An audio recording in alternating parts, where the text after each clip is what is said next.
Powered by Rocket Industries and hitting your screens every Thursday from 6 p.m. Central Time is Thursday Thunder, bringing you the newsmakers in Speedway from across the world. Thursday Thunder has everything you need to be in the know when it comes to Speedway racing. Hear from the guys and girls behind the wheel, amongst the dirt, in the thick of the action. It's all covered every Thursday from 6 at AustraliaLiveTV.com. Thursday Thunder, powered by Rocket Industries.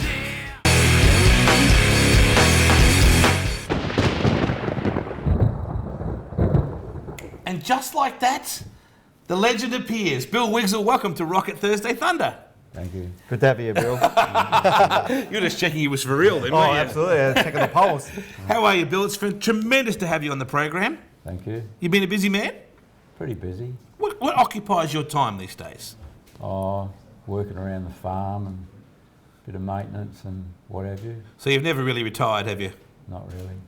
I don't think it would suit you, that kind of speed. What an amazing career you have. You must look back on it and just think, my goodness, does it seem like that long ago? No, it doesn't really. No. Highlights, obvious ones that spring to mind. Can you think of something that you think, geez, I'm proud I did that? I mean, there's so many glittering things that you've done, but is there something that sticks in your mind that you like to reminisce about? Oh, beating the Yanks was good. I was doing some footage during the week, Wade, of that unbelievable match race series that Kim Benathan put together with Gene Welsh in the Camaro. Oh, yes. That's probably one of the most famous speedway photographs in Australia. So I was checking out on the net during the week, and you actually used to start one on one straight and one on the other straight. So didn't know that, because you'd always whip his backside, and when you see that photo sitting there, you'd think you were running side by side all the time, but people probably wouldn't know you started half a lap behind. No, he said to me afterwards, he said, I knew he was going to beat me, but did you have to beat me by that much? And I said, well, I'm sorry, I just wanted to prove that they're two different vehicles, and that's it. But well, as you know, smoke and mirrors obviously are a big part of racing at times, and George Tatnell taught you a bit of a lesson with that, Bill, didn't he? yeah, he sneaked up on me a couple of times, yeah. And wasn't there a match race or something, and he said, let's make this a draw, Billy, we'll get the crowd really going, and then what did he do? Flat as a tack from the word go. It's funny you say that, Wade. I was talking to John Evans during the week, a good friend John from Oval Express. Yeah, get well, John. And he was saying that no one could ever trust George Tatnell. Like they used to, Kim Benathan used to set up these match races. Not all of them were set up, but now and again they'd set up a dramatic finale and all that sort of stuff. And he asked me to ask you, could you ever trust George for not just taking the win? No, you could never trust him. So thanks for that info, John. Now, Bill, people outside of South Australia, perhaps in a more modern era, might not know that you started your career in solo racing, is that right? Yes, I did, yeah. Rode in the road race first, and then went to solos at Kilburn Speedway and Road Speedway, yeah. Wow, and then the progression from solos to speed cars? Yes. I was riding solo and working on Kim Benathan's race cars, and then he had the Jack Bradham twin built for him, and wasn't his cup of tea, and then he asked me to drive it, so I got off the bike and into the car. Wow. And when you think about it, you've had some pretty, I won't say they're lucky because it's fate, but you've had some great transitions, haven't you, to, I mean, that's how you inevitably got, suddenly Zeke Agar's recommended you to have a drive. Yeah, I drove for Alec Rowe, and Alec Rowe sold the car, and I was out of a drive while he was building a new one, and that's when Kevin Fisher asked me would I drive suddenly. And how long did it take you to answer him? I had to go and ask Alec, did he mind? Of course, with Alec Rowe, there's only one type of race car, and that was a speed car. And I went to Alec and I said, would you mind if I drove the super modified for Kevin Fisher for a while you finish the new speed car? And he said, oh no, I don't mind if you drive that truck. Well, you that were their big influences, weren't they? Like Alec Rowe, and he was a huge, with that supercharged midget he used to race as well. So yeah, that was magic. You stayed loyal to speed cars in that you drove suddenly a lot like a speed car, didn't you? You liked to back her in. Yep, drove it like a big speed car, yeah. What an amazing car to drive. I mean, it seemed like you guys were constantly, it was always at the leading edge, wasn't it? Yeah, it was a beautiful car to drive, handled well, and I loved the power of it. And like you say, I just drove it like a big speed car. And I suppose without the big wing, it was probably like a speed car back then. Yeah. With a 427 cubic inch monster V8. Yeah. I mean, was it a car that handled well, Bill? Could you finesse it, or did you have to just monster it? No, it used to handle quite well. If you knew how to throw it in, it used to handle well. Well, some of my first memories of actual speedway racing at Rolly Park Wade growing up was seeing you and your late Kevin Fisher in their blue safari suits, type crew uniforms with the Scottish type checkered sort of hats, and that was the first thing I could actually ever remember when my father used to race cars, and you'd always remember that. And my last memory of the Suddenly was when you drove it at Warrnambool and the left front wheel fell off it.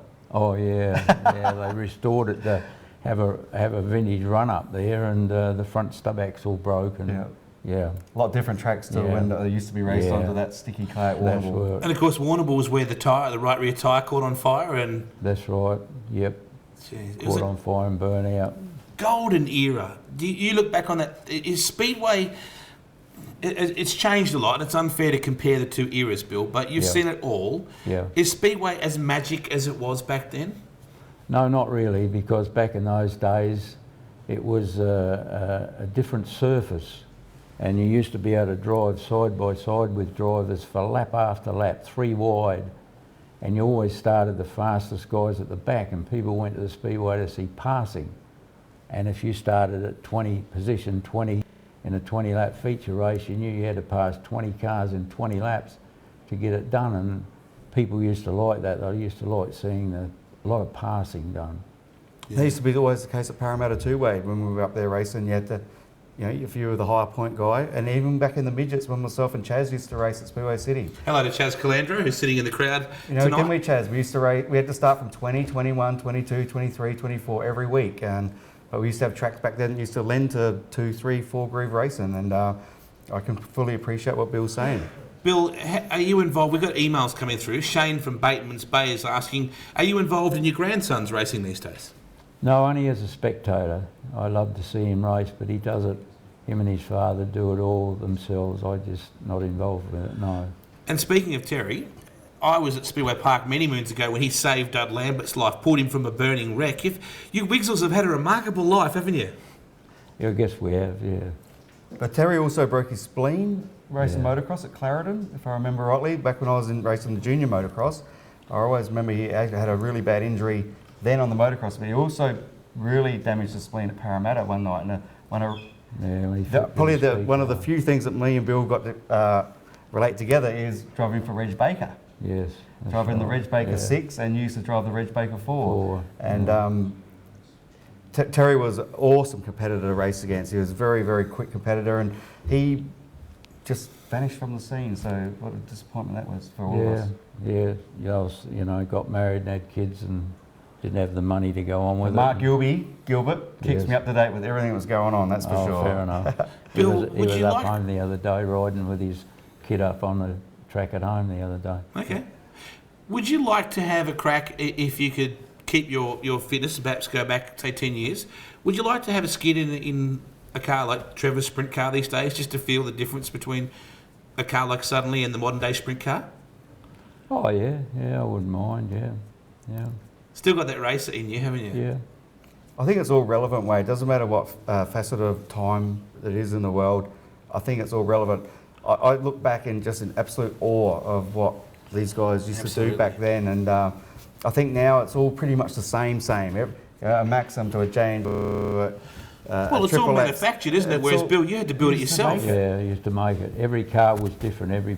Every body was hand built. Everyone was different. We had Marchie on last week, and that's an aspect that he really enjoys. He likes doing things outside the square, and he likes having the offset motor. He likes doing this. He likes doing that, and that's unfortunately that's what we don't get to enjoy anymore. So I can I just really love the aspect of what they used to do back then in that time. Thanks to our friends at Hooligators and R&R Sprint Car Racing Collectibles, there is a magnificent speed car for you to take home and to keep. Don't give it to the grandson. Make sure that stays on your. I certainly will. Isn't it pretty? That is fantastic. Thank you very much. That's beautiful. You must be honoured, Bill, that this event honours you at Murray Bridge. You must think it's a great honour. Yes, it is. Yes. I'm just unfortunate when I'm not going to be able to go there this weekend because I'm not quite ready. Did you ever imagine when you first started racing that what you have done in the sport have influenced so many people's lives? Like from my grandfather to my father to myself, did you really realise that you were going to touch so many people's lives and influence so many people's lives in what you set out upon? No, I didn't, Trevor. I just did it. Just did it because I liked it. The owners loved it. I did it for free. I never got any prize money. I just drove for the kicks. And the prize money went back into the cars because I liked it. And I got mixed up with a lot of nice people and I enjoyed it, and I just went ahead and done it. I didn't think of the future at all. Unbelievable. We've got another email, Wade. Pete from Murray Bridge wanted to know what Trevor, what was it? Would you want Trevor driving in your memorial race? I couldn't even read it. I have copped it all week from that bill, and that was a complete slip of the tongue. I think it's a fantastic tribute. What Darren started, I think, at Murray Bridge Speedway, and Tim is carrying on. And one day it will be a memorial, and it's going to live longer than all of us, Wade. And what a fantastic tribute it is to you, Bill. Absolutely. Thank you. We thank you so much for coming in, Bill. I know that you've got your own commitments and things like that. Please stick around and enjoy the rest of the show. It's an honour to have you here, and we're thrilled that you could make it. Thank you very much. It's a pleasure. Thanks Mr. Bill Wigzell, everybody. We're not doing bad, Trev.